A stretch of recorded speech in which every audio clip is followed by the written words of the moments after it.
Ethan walked through the crowded spaceport, his boots clanking softly against the metal floor. Ships of all shapes and sizes hovered overhead, their engines humming with controlled power. Alien traders shouted over the din, advertising goods from across the galaxy. Humans, aliens, and synthetic beings mingled in the chaos, some rushing, some lingering to watch the spectacle. Yet despite the commotion, Ethan's attention was drawn to something unusual. A small, shimmering figure being held by two large, brutish aliens near Dock 42. The figure was a young girl, no older than 12. Her skin a bright, almost glowing shade of blue, her large eyes reflecting both fear and intelligence. She struggled against her captors, her movements sharp and desperate, but the alien's grips were firm. Ethan's instincts kicked in immediately. Something about her vulnerability and the obvious danger she faced made him act without thought. He ducked behind a crate, observing the traders. They were not ordinary criminals. Their weapons were advanced, designed for subduing beings quickly and efficiently. Ethan knew a direct confrontation would be dangerous, but he also knew he could not walk away. He tightened his fingers around his utility belt, feeling the familiar weight of his gear. His reputation was built not just on skill but on a personal code. He never abandoned someone in need. Taking a deep breath, he stepped from his hiding spot. "Hey!" he shouted, his voice echoing across the dock. The traders turned instantly, eyes narrowing at the unexpected challenge. One of them raised a stun baton, its blue energy crackling in the dim light. Ethan did not hesitate. He moved with calculated speed, dodging a swing of the baton and striking the alien across the shoulder. The alien grunted and stumbled back, giving Ethan just enough room to reach the girl. "Run!" he commanded, grabbing her small hand. She looked at him, her eyes wide as if unsure whether to trust him. "There's no time," he urged. Her hesitation was brief. Instinct and desperation won over fear. She followed him, her small feet moving quickly over the metallic floor as they darted between crates and equipment. The traders recovered quickly, shouting orders and chasing after them. But Ethan's familiarity with combat zones gave him the edge. They turned a corner and found themselves in a narrow corridor that led to a maintenance bay. Ethan slammed a door shut behind them, locking it with a swift movement. The girl leaned against the wall, breathing heavily, her large eyes still fixed on him. Who are you?" she asked, her voice trembling. "My name is Ethan," he replied calmly, keeping his tone reassuring. "I'm here to help you." "What's your name?" "Lyra," she whispered almost shyly, though her eyes showed a spark of defiance. "Please don't let them take me back." Ethan nodded. "I won't, but we need to move fast. They'll be here soon." He scanned the corridor, looking for an exit. There was a ventilation shaft above, wide enough for Lyra to climb if necessary. He lifted her up gently and she gripped the edges tightly as he pushed her toward the opening. "You can make it through, Lyra. I'll follow." She squeezed him briefly with her small hands, a silent thank you, and began her ascent. Ethan watched her disappear into the shaft before taking a quick glance at the door. The traders were pounding against it now, their voices angry and commanding. He grabbed a nearby control panel, activating the security locks. The pounding grew louder, but the door held. Minutes passed like hours. Ethan could hear the frustration of the traders on the other side. Finally, the sounds of them moving away signaled that they were regrouping. He exhaled slowly and prepared to follow Lyra through the ventilation system. Crawling through the narrow metal passage, he kept alert, listening to every sound. At the end of the shaft, they emerged into a dimly lit cargo bay. Crates stacked high created a maze-like space ideal for hiding. Ethan led Lyra to a shadowed corner, crouching beside her. "We need to get off this station," he whispered. "Do you know where you can go?" Lyra shook her head. I don't know anyone." They took my family." "I was alone." Her voice cracked with the weight of her story. Ethan felt a pang of anger at the injustice, but he knew he had to stay focused. Emotions could not compromise their escape. "Then we'll find somewhere safe," he said firmly. "There's a transport ship leaving in an hour. It goes to a neutral planet. No one will bother us there. Can you walk?" She nodded, though her body trembled. I think so." Ethan guided her carefully through the maze of crates, avoiding the main corridors where the traders might patrol. Every step was tense. Every shadow could conceal danger. Despite her fear, Lyra moved with surprising grace, her body alert and ready. Ethan realized she was not just scared, she was resourceful, capable of surviving in impossible situations. As they approached the docking bay where the transport ship was moored, a patrol of armed aliens appeared ahead. Ethan crouched behind a large crate analyzing their movements. "We'll wait for them to pass," he murmured. "Then we make a dash for the ship." The patrol moved slowly, speaking in low tones, their attention elsewhere. Ethan seized the moment. He grabbed Lyra's hand and sprinted, weaving through crates and using shadows for cover. The patrol spotted them just as they reached the ship, but it was too late. Ethan slammed the ramp down and they sprinted aboard. The ship's engines roared to life as the ramp lifted. Ethan glanced at the traders, their frustrated shouts fading into the distance. He allowed himself a small smile. They were safe for now. Inside the transport, Lyra sank onto a seat, her body shaking from adrenaline. Ethan sat across from her, giving her space but keeping a watchful eye. "You're safe now," he said gently. "We're going to a place where no one can hurt you." Lyra's eyes filled with tears. Why did you help me?" Ethan shrugged, trying to make his answer simple. "Because no one deserves to be treated that way. You didn't deserve it, and because I couldn't let them take you." Lyra nodded slowly, absorbing his words. "I thank you. I don't know how to repay you." Ethan looked at her thoughtfully. "You don't have to repay me. Just survive. Live your life. That's all the repayment anyone could need." The ship moved through the stars, leaving the dangerous station behind. Lyra watched the view through the observation window, planets, moons, and distant stars drifting silently in the vast darkness. For the first time in her life, she felt a sense of hope. She had no idea what awaited her in the future, but she knew she was alive because of this human. As the hours passed, Ethan and Lyra shared stories. She spoke of her brief childhood, the brief moments of joy before the tragedy, and the alien culture she came from. Ethan listened, offering small stories of his own life, of worlds he had seen and dangers he had faced. A bond began to form, fragile but undeniable, built on trust and shared struggle. Night came on the ship, the artificial lights dimming to simulate rest. Lyra slept first, curled up in the small seat, her breathing steady but soft. Ethan stayed awake, keeping watch. He knew that danger could appear at any moment, and that he had to protect her until they reached safety. He thought about the events that had brought them here, the cruel traders, the chaos of the spaceport, and the choices that had led him to intervene. He realized that even in a galaxy filled with conflict and greed, moments of courage and kindness could make a lasting difference. Lyra's life was proof of that. By the time the ship approached the neutral planet, the first light of a distant sun began to glow on the horizon. Ethan guided Lyra down the ramp, helping her onto solid ground. They were greeted by officials of the neutral planet, who offered protection and safe passage. For the first time, Lyra felt the weight of fear lift, replaced by a cautious optimism. Ethan watched her for a moment, his mind heavy with the knowledge that their paths might part here. "You'll be safe," he told her one last time. "Grow strong, make a life for yourself. And remember, someone believed in you today." Lyra smiled faintly, tears glistening in her eyes. "I'll remember," she whispered. "Thank you, Ethan."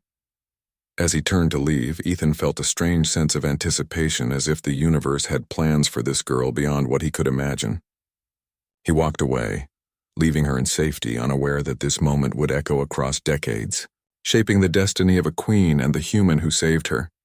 The stars stretched endlessly above, silent witnesses to the choices of one human who had acted out of courage, and in that silence the future waited, ready to honor bravery, loyalty, and the unbreakable bond formed in the midst of chaos.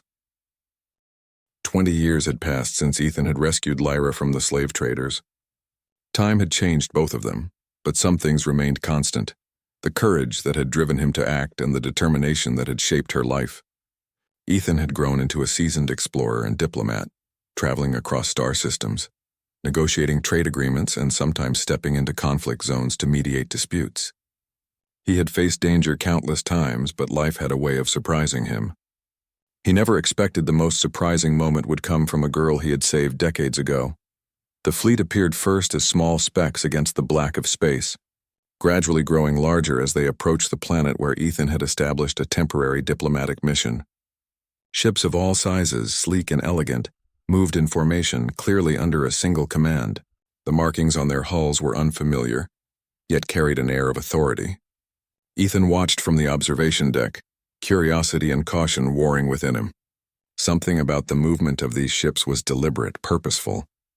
They were not ordinary travelers. As the fleet landed, Ethan received an urgent message requesting his presence.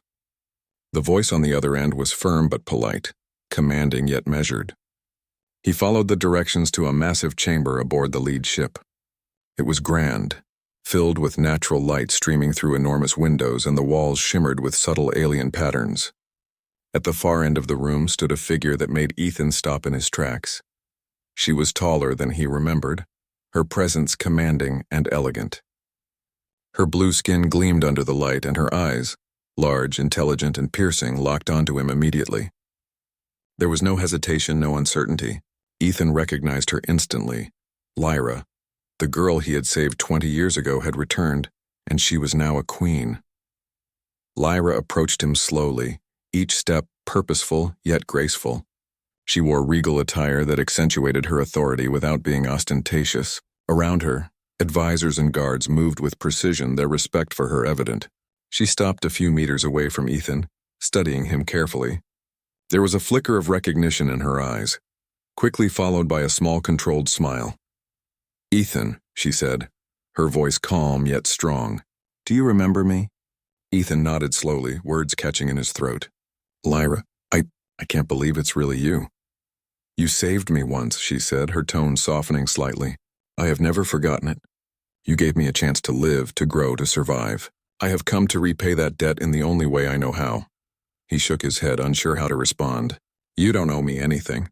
I only did what I had to do." Lyra's eyes softened for a brief moment. "Perhaps, but our lives are connected, Ethan. And now, as queen, I have the power to honor those connections." As they spoke, Ethan noticed the tension among some of her advisors. Not all of them were pleased with her decision to meet a human, particularly one from a distant planet. Whispers circulated, questioning the influence he might have over her. Lyra, however, ignored them. Her focus remained on him. She led him to a side chamber away from the council and motioned for him to sit. "There's much to explain," she said. "Much has changed since we last met. My people faced many challenges after my family. My family was lost to political conflict. I had to fight to survive, to learn, to claim the throne. I became queen because I had no choice, Ethan. And I survived because someone believed in me once. That someone was you." Ethan listened, his mind trying to process the years that had passed and the trials she had endured. "I'm honored that I could help," he said quietly. "I never imagined you would rise to this level of authority. You're incredible, Lyra." She smiled faintly, a mixture of pride and relief. "I could not have done it without learning to be strong. And now, I need your help again, though in a very different way." Ethan raised an eyebrow. "My help?" "Yes," she replied. "There is a faction within my court. Some doubt my legitimacy. They fear influence from outsiders, especially humans. I want you to assist me in proving that my reign is rightful, and that trust between our species can be a source of strength, not weakness." He considered her words carefully. This was not a battlefield where weapons alone would win the day. Diplomacy, strategy, and human ingenuity were required. He nodded. "I will do what I can, Lyra. You've survived this long, and together we can show them the value of trust and cooperation." Over the next few days, Ethan worked closely with Lyra and her council. Using his experience navigating interstellar law, diplomacy, and human tactics, he helped her design strategies to gain support from skeptical factions. He advised on negotiations with neighboring systems, showing how alliances could be mutually beneficial. The more time he spent with her, the more he realized how much she had grown, not just in power but in wisdom and vision. Meanwhile, Lyra's presence inspired her people. Tales of her resilience and courage circulated throughout the fleet, highlighting her journey from a vulnerable child to a commanding queen. Her story resonated deeply, especially among those who had doubted her. The memory of her human savior became a symbol of interspecies friendship, a reminder that bravery and compassion were not limited to any one species. Tensions rose when a faction of her court openly challenged her claim, questioning her reliance on a human. Ethan anticipated their arguments, calmly presenting evidence of her leadership, intelligence, and the loyalty she had earned. He spoke not as an outsider, but as someone who had witnessed her courage firsthand.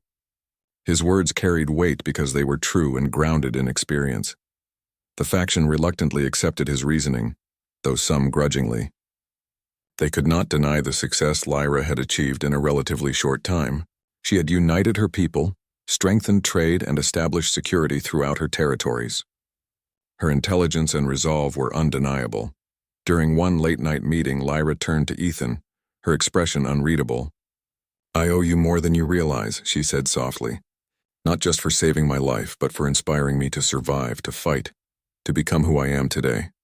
You showed me what courage looks like, and it guided me long after we parted." Ethan looked at her, feeling a deep sense of humility and pride. "I only did what anyone should have done. You earned everything you have, Lyra. I merely helped you along the way." She reached out, briefly touching his arm. It was a gesture of respect, of connection, and perhaps something more. A recognition of shared history and trust built over decades. "Still, I want you to know," she said, "that your actions left a mark on me, one that shaped my entire life."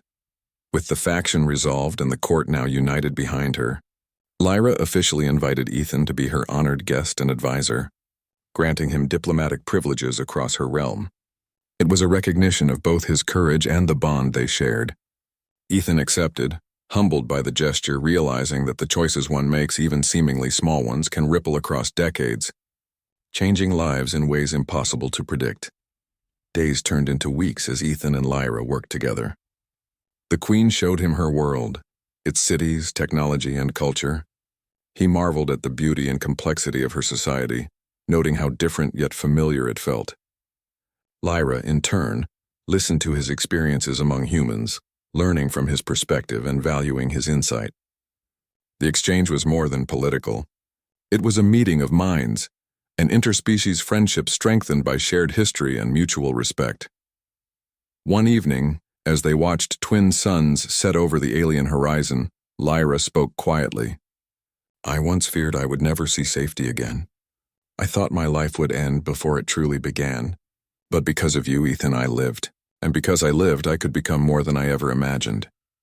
Ethan watched the colors of the sky shift from gold to deep violet, reflecting on the strange, beautiful path life had taken.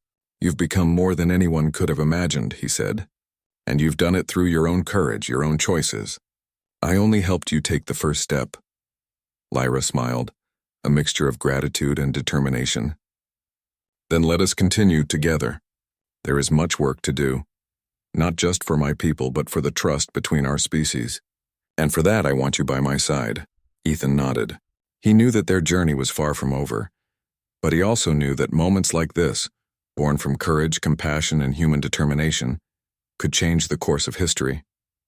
Humanity had once again proven that bravery and kindness were powerful forces, capable of shaping not only individual lives but entire worlds. As the stars shimmered in the night sky above, Ethan realized that some connections are eternal. Some choices, however small, can echo across decades, inspiring loyalty, trust, and courage. And in Lyra's eyes, he saw the reflection of a life saved, a queen risen, and a future that held endless possibilities, where humanity's influence, guided by morality and bravery, could inspire greatness across the galaxy. The story of a human who acted with courage and a girl who became a queen was no longer just a memory. It was a living testament to the power of compassion, the strength of humanity, and the extraordinary impact of a single choice in a vast and complex universe.